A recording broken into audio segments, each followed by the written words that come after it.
उस आदमी ने मेरी कलाई पकड़ रखी थी। उसकी आंखों में आंसू थे। वो मेरे बहते खून को देखकर इस कदर परेशान था कि जैसे ये जख्म मुझे नहीं उसे लगा हो। पर मेरी आंखों में गुस्सा था और मुझे दर्द बिल्कुल भी नहीं हो रहा था। उसने कहा, माफ़ कर दो मुझे, ये सब कुछ मेरी वजह से हुआ है। मैंने कहा, हाँ बिल्कुल तुम्हारी वजह से हुआ है। उसने कहा कि शादी के बाद ऐसा हो जाता है, सब कुछ ठीक हो जाएगा। उसकी बात पर मैं हैरान रह गई थी, क्योंकि मुझे पता था शादी ऐसी नहीं होती और ना शादी के बाद ऐसा होता है। मुझे नहीं पता था कि सुहाना से दोस्ती मुझे आज इस स्थान पर लाकर खड़ा कर देगी। सुहाना हमारे पूरे मोहल्ले की सबसे ज़्यादा अच्छी लड़की थी, लेकिन अजीब बात यह थी कि कोई भी उससे दोस्ती नहीं करता था।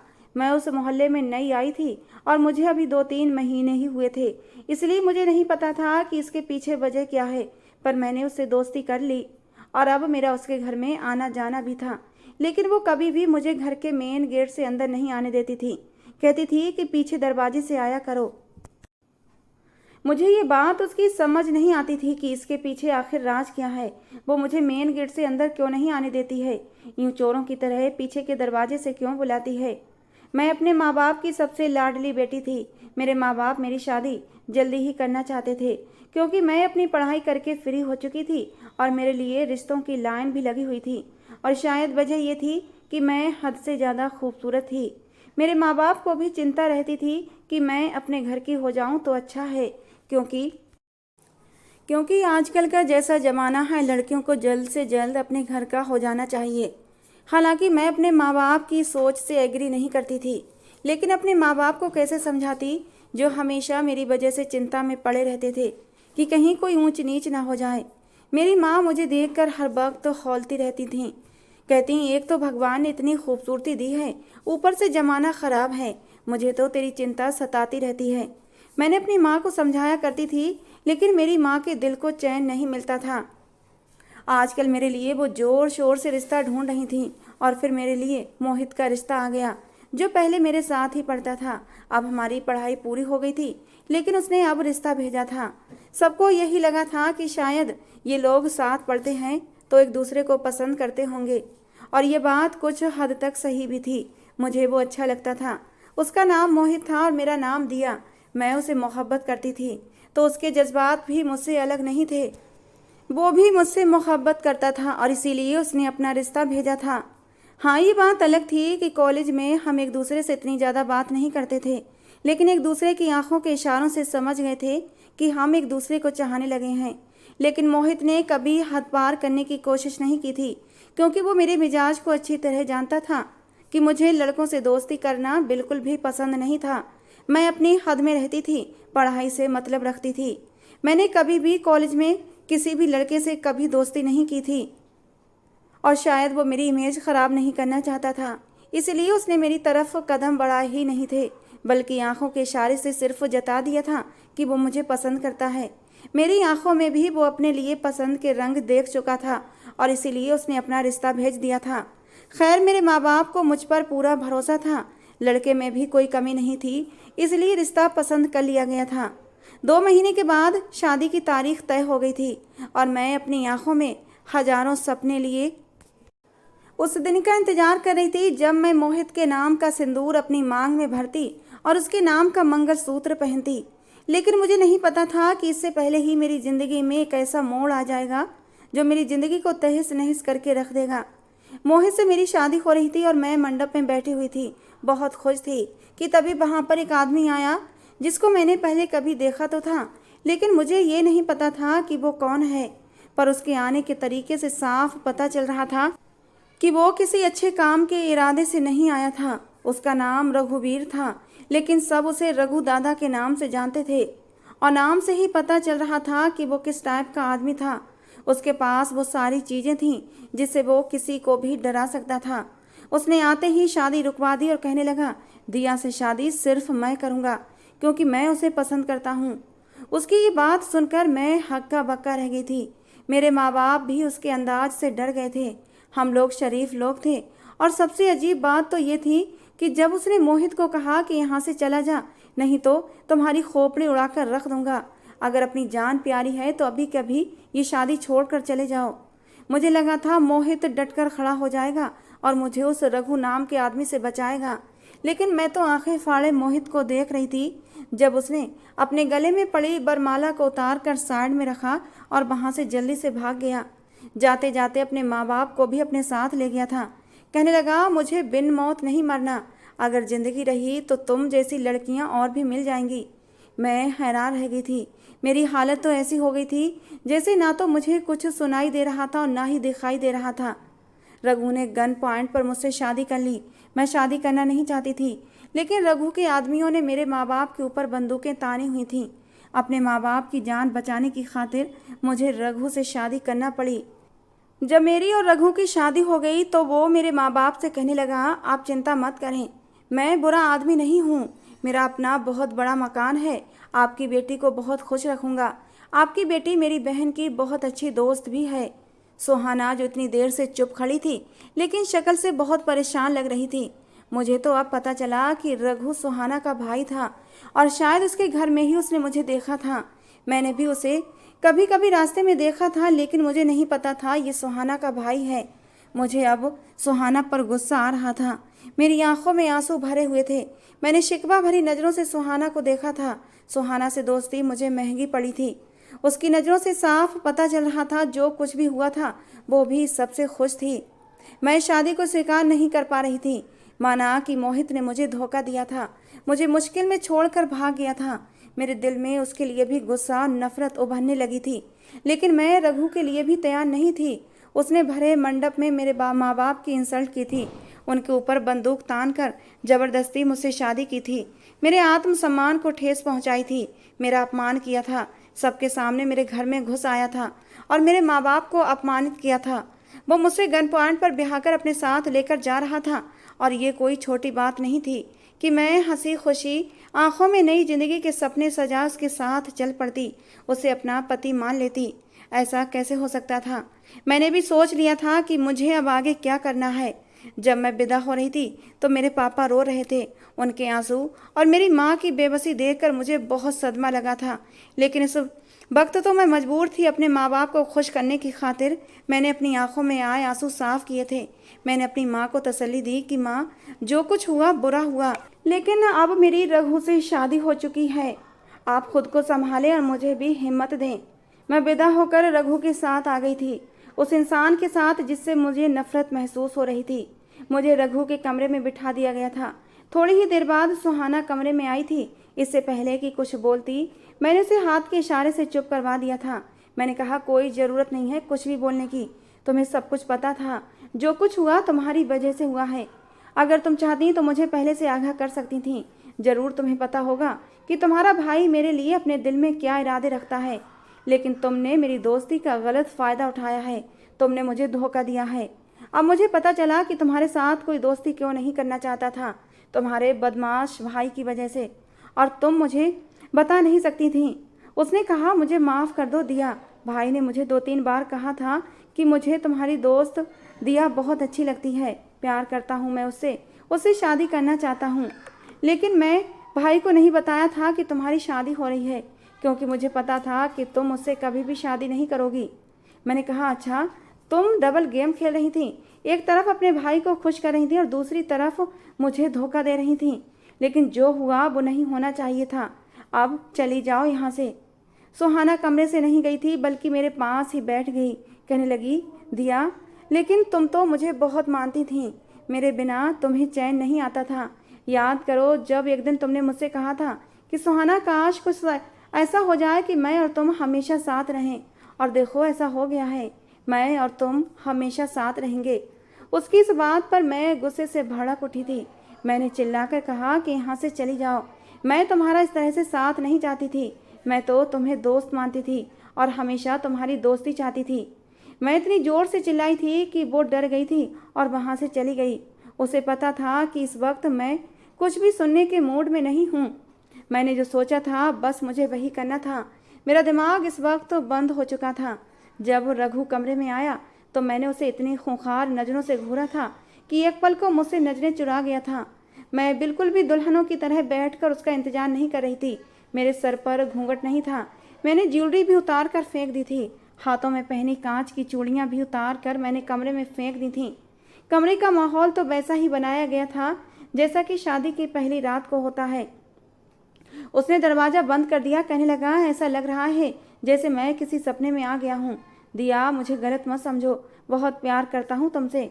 मैं तो अपना रिश्ता भी तुम्हारे घर भेजने वाला था, लेकिन सुहाना हर बार मुझे टाल देती थी।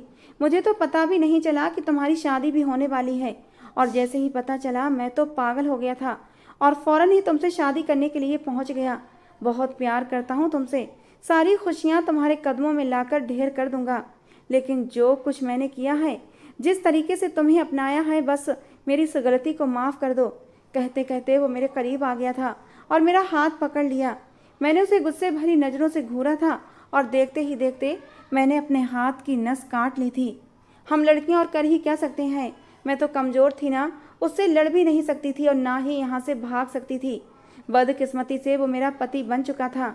मेरे माँ बाप ने मुझे विदा कर दिया था। बस भगवान पर भरोसा करके मुझे भेज दिया था कि आगे कुछ बुरा नहीं होगा। लेकिन जितना बुरा होना था हो गया था, इससे बुरा अब क्या होता। उसने जैसे ही ये सब देखा था बुरी तरह से घबरा गया था। चिल्लाने लगा, दिया, ये क्या कर दिया तुमने? मैंने कहा, तुम्हारे साथ ज़िंदगी गुजारने से अच्छा है कि मैं अपनी जान दे दूं। तुम जिस तरह से मुझे लेकर आए हो, ऐसी आई हुई लड़कियां कभी भी घर नहीं बसाती। तुम्हें क्या लगता है मैं पलके बिछाकर तुम्हारा इंतजार कर रही थी? मेरी हालत बुरी होने लगी थी। मुझे ठीक से कुछ भी नज़र नहीं आ रहा था। मेरी सांसें अब उखड़ने लगी थीं। ऐसा लगा कि अब मैं बेहोश हो जाऊंगी, क्योंकि मेरी कलाई से बहुत ज़्यादा खून बहने लगा था। रघु इतना ज़्यादा खून बहता देखकर एकदम से घबरा गया था। उसने जल्दी से अपनी जेब से रुमाल निकाला और मेरी कलाई पर बांध दिया। मैं खुद को उसे छुटाने की कोशिश कर रही थी, लेकिन अब मेरे अंदर इतनी जान नहीं बची थी और मैं बेहोश हो गई। रघु मुझे हॉस्पिटल लेकर भागा था। वो मुझे वक्त पर अस्पताल ले जाने में कामयाब हो गया और मेरी जान बच गई थी। लेकिन मैं तो मर जाना चाहती थी, पर पता नहीं भगवान को क्या मंजूर था कि मेरी ज़िंदगी बच गई थी। थोड़ी देर बाद ही रघु मुझे घर वापस ले आया था। मैं अभी आधी बेहोशी की हालत में थी। वो मुझे अपनी बाहों में उठा कर ही लेकर आया था और बिस्तर पर लिटा दिया था। मुझे इतना तो महसूस हो रहा था कि क्या हो रहा है, लेकिन मैं आंखें नहीं खोल पा रही थी। शायद खून कुछ ज़्यादा ही बह गया था, या फिर शायद दवाओं का असर था। वो पूरी रात मेरे पास बैठा रहा। बीच में एक डॉक्टर भी आया था। मुझे उसकी भी आवाज़ आई। उसने कहा था कि पेशेंट को बहुत ज़्यादा तेज़ बुखार हो गया है और बुखार का ना उतरना हमें टेंशन में डाल रहा है। अगर इनका बुखार नहीं उतरा, इनको ठीक से होश नहीं आया, तो वापस अस्पताल में एडमिट करवाना पड़ेगा। लेकिन सुबह तक मुझे होश आ गया था और ये देखकर मैं हैरान हुई थी कि रघु कुर्सी पर बैठा हुआ था और उसने अपना सर मेरे बाजू पर रखा हुआ था और एक हाथ से मेरा हाथ भी पकड़ा हुआ था। वो शायद सो रहा था। ऐसा लगता था पूरी रात जागता रहा था और अब बैठे बैठे किसी पल उसकी आंख लग गई थी। उस आदमी को अपने सामने देखकर मुझे एक बार फिर से नफरत की तेज लहर अपने अंदर उठती महसूस हुई थी। मेरा जी चाहा एक बार खुद अपने साथ वैसा ही कुछ कर लूं कि मेरी जान मेरे शरीर से निकल जाए। मुझे अब अपनी ज़िंदगी से कोई भी लगाव नहीं था। मैंने जल्दी से अपना हाथ उसके हाथ से छुड़ाया और उठने लगी तो वो भी होश में आ गया था। उसने कहा, दिया, अब कैसी हो तुम? ठीक तो हो ना? भगवान ने हम पर कृपा की, नहीं तो पता नहीं क्या हो जाता। डॉक्टर तो कह रहे थे कि कहीं तुम कोमा में न चली गई हो। मैं तुम्हारे लिए बहुत परेशान था। दिया, मुझे माफ़ कर दो। ये सब कुछ मेरी वजह से हुआ है, लेकिन दोबारा मुझ पर इतना बड़ा जुल्म मत करना। उसने मेरी कलाई को अपनी आंखों से लगा लिया और रोने लगा। पता नहीं क्यों, पर मैंने अपना हाथ पीछे नहीं हटाया था। थोड़ी देर के बाद वहाँ सुहाना आ गई और रघु ने सुहाना से कहा कि अपनी भाभी का ध्यान रखो। ये कहकर रघु बाहर चला गया था। शक्ल से सुहाना भी परेशान लग रही थी, जैसे सारी रात जागती रही है। उसने कहा कि तुमने तो हमें डरा दिया था। हमने तो सोचा भी नहीं था कि तुम ये सब कुछ कर बैठोगी। मारना चाहती हो खुद को, लेकिन क्यों? मेरा भाई रघु इतना बुरा नहीं है। उसे एक बार आजमा कर तो देखो, तुम्हारी ज़िंदगी स्वर्ग बन जाएगी। मैंने कहा कि मैं जिंदा क्यों हूँ? तो कहने लगी कि भाई इतना बुरा इंसान नहीं है। हम लोग बहुत ज़्यादा गरीब थे। बाबूजी ने लोगों से बहुत कर्जा लिया था। वो लोग रोज़ हमारे घर आते और हमें धमकाते थे। एक दिन भाई ने उन पर हाथ उठा दिया और उसको धक्का दे दिया, लेकिन वो आदमी पीछे पड़ी ईंटों के ढेर पर गिर गया था और एक नुकीला पत्थर उसके सर में लग गया। उसकी मौके पर ही मौत हो गई थी। रघु उस वक्त सिर्फ 14 साल का था, यानी कि एक मुसीबत को ख़त्म करने के लिए दूसरी मुसीबत को बुला लिया था। लेकिन फिर एक आदमी ने हमारी मदद की और भाई को अपने साथ रख लिया, पर वो मेरे भाई से गलत काम करवाता था, गरीबों पर जुल्म करवाता। इसलिए तब से मेरे भाई ने उसका साथ छोड़ दिया था और अब वो खुद सबकी मदद करता है। उसका तरीका बुरा है लेकिन काम बुरा नहीं है। उन लोगों से लेता है जो गरीबों का हक मार के बैठे होते हैं। तुम ही बताओ, क्या ये सब करना गलत है? लेकिन दुनिया वाले तो अच्छे भले आदमी को भी बदनाम कर देते हैं। इसीलिए मेरा भाई भी बदमाश मशहूर हो गया। और तुम ही बताओ कि वो तुमसे इतनी मोहब्बत करता है और तुम्हारी शादी हो रही थी। अगर वो ताकत का सहारा लेकर तुमसे गन पॉइंट पर शादी न करता तो फिर क्या करता? मुझे पता है मेरा भाई तुम्हारे बिना जी नहीं पाता। पहले मैंने भाई को तुमसे दूर करने की बहुत कोशिश की थी, लेकिन मुझे पता है भाई तुमसे बहुत प्यार करता है, तुम्हारे बिना जी नहीं पाता। इसीलिए उसने तुमसे गन पॉइंट पर शादी की थी। और तुम्हें क्या पता कि रात को भाई तुम्हारे लिए कितना ज़्यादा परेशान था। 1 मिनट भी नहीं सोया था, खाना भी नहीं खाया और तुम्हारे पास ऐसे बैठा था जैसे उसकी ही जान निकल गई हो। लेकिन तुम अभी नहीं समझोगी, क्योंकि तुम अभी गुस्से में हो। धीरे धीरे तुम्हें समझ आ जाएगी। मैंने कहा कि मुझे कभी समझ नहीं आएगी। गलत काम हमेशा गलत होता है, गलत काम के पीछे कोई वजह नहीं होती। और अगर उसे मुझसे मोहब्बत थी तो इसका मतलब ये तो नहीं कि मुझे भी उससे मोहब्बत हो जाएगी। मैंने कहा कि मुझे रोहित पसंद था, मैं उससे प्यार करती थी। सुहाना कहने लगी, वो रोहित जो तुम्हें मुसीबत में देखकर एक धमकी पर ही अपने माँ बाप को लेकर मंडप से भाग गया था, उसके साथ तुम्हारी क्या जिंदगी होती? वो तो कभी भी तुम्हें मुसीबत में छोड़कर भाग जाता। वो एक डरपोक आदमी था। लेकिन मेरा भाई तुमसे सच्ची मोहब्बत करता है, तुम्हें ये बात समझ आ जाएगी। रात हुई तो रघु मेरे कमरे में आया। मैं पहले से ही गुस्से में बैठी थी। वो मेरे लिए मेरी पसंद का तंदूरी पनीर टिक्का लेकर आया था। शायद उसने सुहाना से पूछा था और मैंने खाना नहीं खाया था। सुहाना ने शायद उसे बता दिया था और वो खाने पीने का बहुत सारा सामान लेकर आया था। सारा सामान उसने टेबल पर रखा और कहने लगा कि मैंने सुहाना से पूछा था तुम्हें खाने में क्या पसंद है, तुम्हारे लिए वही सब लेकर आया हूँ। मैंने कहा क्यों? पहले मुझे खिलाओगे, उसके बाद वसूल करोगे। पूरा दिन तो तुम कमरे में नहीं आए थे और रात होते ही तुम कमरे में आए हो। अगर मेरा इतना ही ख्याल था तो पूरा दिन कहाँ थे? वो हैरान होकर मुझे देखने लगा। उसने कहा कि तुम आराम कर रही थी, इसलिए मैं बाहर था। मैं तुम्हें परेशान नहीं करना चाहता था। मैंने कहा अच्छा, इतनी ही मेरी चिंता थी तो अब क्यों आए हो? कमरे में जाओ। ये तुम चाह रहे हो वो कभी भी हो नहीं सकता। तुमने मुझसे शादी की है इसलिए कि तुम मेरे शरीर को हासिल कर सको, लेकिन याद रखना तुम मेरे तन को तो हासिल कर लोगे लेकिन मेरे मन को कभी जीत नहीं सकते। आज तुम मेरे साथ ज़बरदस्ती कर सकते हो, लेकिन याद रखना मेरे मन के दरवाज़ों को तोड़ सकते हो लेकिन उन्हें खोल नहीं सकते। ये कहते कहते मैंने अपना दुपट्टा अपने गले से उतार कर दूर फेंक दिया था। मैंने कहा लो, कर लो अपनी मर्जी पूरी, क्योंकि मुझे पता है मैं कमज़ोर सी लड़की तुम जैसे बदमाश लड़के का कुछ भी बिगाड़ नहीं सकती। ज़्यादा से ज़्यादा मैं अपनी जान ही ले सकती हूँ और वो मैं लेकर देख चुकी हूँ। लेकिन शायद भगवान को भी मुझे अभी मौत नहीं देनी, इसीलिए मुझे ज़िंदगी दे दी। रघु कुछ देर तक मुझे देखता रहा, फिर उसने ज़मीन पर पड़ा हुआ दुपट्टा मेरे कंधों पर लाकर फैला दिया। बड़े ही प्यार से मुझे बेड पर बिठाया। कहने लगा, दिया, जब तक तुम नहीं चाहोगी मैं तुम्हें हाथ भी नहीं लगाऊंगा। मैं सिर्फ तुम्हें ये चीज़ें देने के लिए आया था क्योंकि तुमने सुबह से कुछ नहीं खाया है। अगर तुम नहीं चाहती कि मैं इस कमरे में रहूं तो मैं यहाँ से भी चला जाऊंगा, लेकिन बस तुम गुस्सा मत करो वरना तुम्हारी तबीयत ख़राब हो जाएगी। प्यार करता हूँ तुमसे, सारी ज़िंदगी तुम्हारे साथ गुजारना चाहता हूँ। पल दो पल का साथ नहीं है हमारा, पूरे 7 जन्मों का साथ चाहिए। और मैं भगवान से यही प्रार्थना करता हूँ कि तुम्हें ये बात जल्दी समझ आ जाए। इतना कहकर वो वहाँ से चला गया था और मैं हैरान रह गई थी क्योंकि जैसा मैं सोच रही थी वैसा बिल्कुल भी नहीं हुआ था। रघु ने मेरे साथ बिल्कुल भी ज़बरदस्ती नहीं की थी। हालांकि वो चाहता तो मेरे साथ ज़बरदस्ती कर सकता था, उसके लिए मैंने अपना आप पेश कर दिया था और फिर मैं उसकी पत्नी थी। वो ज़बरदस्ती मुझसे अपना हक वसूल कर सकता था, लेकिन उसने मुझे हाथ नहीं लगाया था। 2 दिन हो गए थे और वो कमरे में नहीं आया था। वो मुझे वक्त पर खाना भिजवाता, दिन में 2 बार जूस भी भिजवाता था, दवाई भी टाइम पर भिजवा देता, लेकिन खुद कमरे में नहीं आता था। रोज़ मेरे कमरे में नए फूल लगवाता जिससे कि कमरे में ताजगी रहे। कमरे की दीवार पर एक बड़ी सी LCD भी लगवा दी थी ताकि मैं बोर ना हो जाऊं। सुहाना के साथ भी मेरी बातचीत अब शुरू हो गई थी। मेरे माँ बाप भी मुझसे मिलने के लिए आए थे। रघु खुद उनको लेने गया था और जब वो लोग आए तो उनको बहुत ही अच्छे से सम्मान के साथ बिठाया था उनकी इज्जत की थी, उनका इतना सम्मान किया कि मैं तो हैरान रह गई थी। मेरे माँ बाप कहने लगे लड़का बुरा नहीं है, और फिर आजकल के ज़माने में इंसान को ऐसा ही होना चाहिए जो अपनी बीवी बच्चों के लिए सारे ज़माने से लड़कर उनके लिए खुशियाँ छीन सके। मोहित जैसा नहीं जो तुम्हें मुसीबत में छोड़कर मंडप से भाग गया। बेटा, अब हमें ये बात कहते हुए बुरा नहीं लगता, लेकिन भगवान ने तुम्हें एक बहुत अच्छा हमसफ़र दिया है। इतनी इज्जत तो हमारी कभी मोहित ने भी नहीं की थी जितनी इज्जत हमारी रघु ने की है। रघु को माफ़ कर दो और उसके साथ एक अच्छी खुशगवार ज़िंदगी जियो। उसके साथ कभी भी बुरा मत करना और अपने साथ भी दोबारा ऐसी गलत हरकत मत करना। 2 दिन बाद मुझे पापा ने फ़ोन करके बताया कि मेरे एक जगह पैसे अटके हुए थे। तुम्हें तो पता ही है पिछले 2 साल से हम लोग कितना परेशान थे, और वकील की फीस भर भर कर हम लोग परेशान हो गए थे।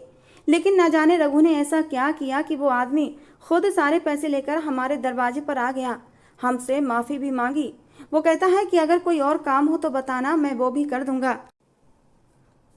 पता नहीं रघु ने उसे क्या कहा बेटा, लेकिन हमारी इतनी बड़ी समस्या उसने हल कर दी। रघु बहुत अच्छा लड़का है। तुम्हें तो खुश होना चाहिए कि तुम्हें इतना अच्छा जीवन साथी मिला है जो पूरी जिंदगी तुम्हारी सुरक्षा करेगा और तुम्हारी इज्जत पर कभी भी आंच नहीं आने देगा। मेरे पापा बहुत ज़्यादा खुश थे। सुहाना भी मेरा बहुत ख्याल रखती थी। मैं सोचने लगी अगर मेरी शादी मोहित से हो जाती तो क्या मुझे ऐसा घर मिलता। मोहित की तो 4 बहनें थीं और सब की सब नकचढ़ी और बदतमीज थीं। उसकी माँ भी ऐसी ही थी, शादी पर ही इतनी अजीब बातें कर रही थी। उसने हमसे पूरे 10 लाख रुपये मांगे थे, तब जाकर रिश्ता तय हुआ था, और मेरे पापा ने वो पैसे कर्ज पर ही उठाए थे, तभी तो वो पैसों के लिए परेशान थे। लेकिन यहाँ पर रघु मेरा बहुत ख्याल करता था, मेरे माँ बाप की भी बहुत ध्यान रखता था। उधर सुहाना भी दिन रात मेरी सेवा करती रहती थी, भाभी भाभी कहकर मेरे आगे पीछे घूमती थी। शायद मुझे ऐसा परिवार कहीं नहीं मिलता। मैं यही सोचते सोचते सो गई थी जब मुझे रात को ऐसा महसूस हुआ कि जैसे कोई मेरे पाँव के पास बैठा है। पहले तो मैं डर गई थी, लेकिन जब मैंने देखा कि वो कोई और नहीं बल्कि रघु था, मैंने लैंप ऑन किया। मैंने कहा, तुम यहाँ क्या कर रहे हो? कहने लगा, बस मेरा दिल नहीं माना, जी चाहा कि तुम्हारी एक झलक देख लूँ, इसलिए तुम्हें देखने के लिए चला आया। तुम सोते हुए बहुत ही प्यारी लग रही थी, इसलिए यहीं बेड पर तुम्हारे पास बैठ गया। मैंने कहा, लेकिन मैंने तुमसे कहा था ना कि मेरे कमरे में मत आना। मेरी बात सुनकर वो शर्मिंदा हुआ था, नजरें चुरा गया। कहने लगा, मैंने तुम्हें जगाया नहीं था, चुपचाप तुम्हें देख रहा था, थोड़ी देर बाद ही चला जाता। माफ़ कर दो, मैं अभी चला जाता हूँ। इतना कहकर वो वहाँ से वापस चला गया था और मैं कुछ भी कह नहीं पाई थी। उसके बाद अब मैं धीरे धीरे बदलने लगी थी। अपने माँ बाप के घर भी गई थी, रघु ही मुझे लेकर गया था। मेरे माँ बाप भी बहुत खुश थे। मेरी मम्मी ने मुझे समझाया कि कभी कभी कोई इंसान हमें इसलिए भी अच्छा लगने लगता है कि वो हमारे अपनों के साथ बहुत अच्छे से पेश आता है, और शायद रघु की इसी अच्छाई ने मुझे अपनी तरफ खींच लिया था। वो मुझसे जुड़े हर रिश्ते का बहुत ख्याल करता था, मेरी छोटी छोटी बातों का एहसास करता था। हमारी शादी को 2 महीने हो गए थे और उसने वाकई मुझे हाथ तक नहीं लगाया था। अगर वो बुरा आदमी होता तो कभी भी ऐसा नहीं करता, बल्कि अपना हक समझकर मेरे साथ ज़बरदस्ती अपना हक वसूल करता। मेरे दिल में भी अब उसके लिए प्यार पनपने लगा था। ये कैसा प्यार था मुझे समझ नहीं आ रहा था। ये कैसी कशिश थी कि मैं उसके बारे में ही सोचने लगी थी, ना चाहते हुए भी हर वक्त रघु के बारे में सोचती। अब मेरा दिल अंदर कमरे में नहीं लगता था। मैं बाहर आती और रघु को देखने की कोशिश करती, लेकिन मैं अपने मुंह से रघु को कह नहीं सकती थी कि तुम मेरे साथ मेरे कमरे में रहो। वो मेरा पति था, लेकिन ऐसा लगता था कि उसके पास जाने के लिए मुझे बहुत लंबा रास्ता तय करना पड़ेगा। मैंने उसे कहा था कि तुम्हारे साथ रहने से अच्छा है मैं खुद को ख़त्म कर लूँ, और अब मैं उसके बगैर रहना नहीं चाहती थी। मैं उसे कैसे बताती कि मोहब्बत की देवी मुझ पर मेहरबान हो गई है और अब मैं तुम्हारे बगैर रह नहीं सकती। ये बहुत मुश्किल काम था मेरे लिए। मैंने कभी उसे कहा था कि मैं उससे नफ़रत करती हूँ, इतनी नफ़रत कि अपने आप को ख़त्म करना चाहती हूँ। तो फिर अब ये कैसे कहती कि मोहब्बत हो गई है मुझे तुमसे। मैं बहुत मुश्किल में पड़ गई थी। कभी कभी ऐसा लगता कि ये बहुत आसान है, लेकिन मैं डर जाती, कदम पीछे खींच लेती। एक दिन वो खुद ही मेरे कमरे में चला आया, मुझसे मेरी तबीयत पूछने लगा, जबकि मैं तो कब की ठीक हो चुकी थी। लेकिन मैंने झूठ मूठ कह दिया कि मेरे हाथ में अभी दर्द होता है जहाँ से मैंने नस काटी थी। कहते कहते मैंने अपना हाथ उसकी तरफ बढ़ा दिया था। उसने बेचैन होकर मेरा हाथ पकड़ लिया और मेरे हाथ को देखने लगा। लेकिन मैं धीरे धीरे उसके और भी करीब हो गई थी, इतनी करीब कि मेरी सांसें उसके चेहरे पर पड़ने लगी थीं। उसने एकदम चौंक कर मेरी तरफ देखा था और जल्दी से मेरा हाथ छोड़ दिया। शायद वो भी सब कुछ समझ चुका था। मैंने एक नज़र उठाकर उसके चेहरे की तरफ देखा, जहां सिर्फ और सिर्फ अविश्वास था, लेकिन आंखों में ऐसी चमक थी जैसे उसे दुनिया की सारी खुशी मिल गई हो। कहने लगा, सच में दिया, क्या तुमने मुझे माफ़ कर दिया? मैंने सर को हाँ में हिला दिया। मेरा इशारा पाते ही रघु ने मुझे कसकर अपनी बाहों में भर लिया था। कहने लगा, दिया, मुझे विश्वास नहीं हो रहा कि तुमने मुझे माफ़ कर दिया और मेरी मोहब्बत को अपना लिया है। कुछ देर बाद उसने मुझे खुद से अलग किया था। शर्म के मारे मैं निगाह नहीं उठा पा रही थी। मेरी ये शर्मो हया देखकर रघु जोर से हंस पड़ा था। कहने लगा, पति हूँ तुम्हारा, इतना शर्माने की ज़रूरत नहीं है। मैंने आंखें खोलकर उसकी तरफ देखा तो उसकी आंखों में मुझे अपने लिए मोहब्बत ही मोहब्बत नजर आई थी, कि जितनी शायद मैंने आज तक सपने में भी नहीं सोची थी। मैं फिर से उसके गले लग गई और रोने लगी। मैंने कहा, मुझे माफ़ कर दो, मैंने तुम्हें गलत समझा था। इसी समाज की जबान बोल रही थी, समाज की आंखों से ही देख रही थी। ये नहीं देखा कि तुम मुझसे कितना प्यार करते हो और मैं पागल तुम्हें कितना बुरा भला कहती रही, तुम्हारे साथ कितना बुरा करती रही। वो कहने लगा, अच्छा, तो मैंने भी तुम्हारे साथ नहीं किया था, गलती मुझसे भी हुई थी, मुझे भी माफ़ कर दो और मैं भी तुम्हारा गुस्सा माफ़ कर देता हूँ। मैंने कहा कि कर दिया माफ़, बस अब तुम्हारे साथ ही रहना है। कहने लगा, अभी मुझे थोड़ा काम है, मैं रात को वापस आता हूँ। ये कहकर वो कमरे से चला गया और जाते जाते अचानक पलटकर मुझे देखा और कहने लगा, रात को आ जाऊँ ना? मैंने कहा, हाँ आ जाना, तुम्हारा ही, और अगर तुम नहीं आए तो मैं आ जाऊंगी तुम्हारे कमरे में। इस बात पर हम दोनों ही हंसने लगे थे, लेकिन जब वो चला गया तो मेरी आंखों में खुशी के आंसू भी थे। मैंने रघु को दिल से स्वीकार कर लिया था। शादी तो हमारी पहले ही हो चुकी थी, मगर अब हम लोग दिल से एक दूसरे के हो गए थे। मैंने सुहाना से भी माफ़ी मांग ली थी, क्योंकि मैंने उसे भी बहुत बातें सुनाई थीं। उसने भी मुझे एक ही पल में माफ़ कर दिया था। लेकिन रात के 11 बज गए थे और रघु वापस नहीं आया था। अब तो मुझे उसकी चिंता होने लगी थी। मैंने सुहाना से पूछा, रघु कहाँ है? मेरी ये बेताबी देखकर सुहाना शरारत से मुस्कुराने लगी। कहने लगी, मैं बहुत खुश हूँ कि तुमने भाई की मोहब्बत को स्वीकार कर लिया है। उसकी बात पर मैं हंस दी थी। कहने लगी, कुछ देर इंतजार कर लो, बस तुम्हें भाई के पास ही पहुँचा दूंगी। मुझे कुछ समझ नहीं आ रहा था। सुहाना की आंखों में कुछ ऐसा था जो मैं समझ नहीं पा रही थी। सुहाना ने मुझे मेरे कमरे में भेज दिया। कुछ देर बाद वो मेरे कमरे में आई थी। मुझे एक मैरून रंग का लहंगा देते हुए कहने लगी, लो इसे पहनकर तैयार हो जाओ, भाई ने खास तुम्हारे लिए भेजा है। उस मैरून रंग के लहंगे को देखकर मैं सब कुछ समझ गई थी। मेरी आंखें शर्म से खुद ब खुद झुक गई थीं। सुहाना के सामने मुझे शर्म आ रही थी, क्योंकि मुझे पता था आज रघु के इरादे क्या थे। मेरी झिझक देखकर सुहाना ने मेरी मुश्किल हल कर दी। कहने लगी, इतना शर्माने की ज़रूरत नहीं है, मुझे पता है आज तुम दोनों की ज़िंदगी की नई शुरुआत होने वाली है और मैं भगवान से प्रार्थना करती हूँ कि तुम दोनों को किसी की नज़र न लगे। सुहाना ने मुझे तैयार कर दिया था और मुझे ले जाकर रघु के कमरे में छोड़ दिया। मैं अंदर गई तो दंग रह गई थी, क्योंकि पूरा कमरा फूलों से सजाया गया था। रघु अपनी शादी की पहली रात को स्पेशल बनाना चाहता था और उसने स्पेशल ही बनाया था। पूरा कमरा ऐसा था जैसे दुल्हन की तरह सजाया गया हो। मैं कमरे में दाखिल हुई तो रघु ने हाथ पकड़कर मुझे बेड पर बिठाया था। आज उसकी आंखों में मोहब्बत को पा लेने का नशा था।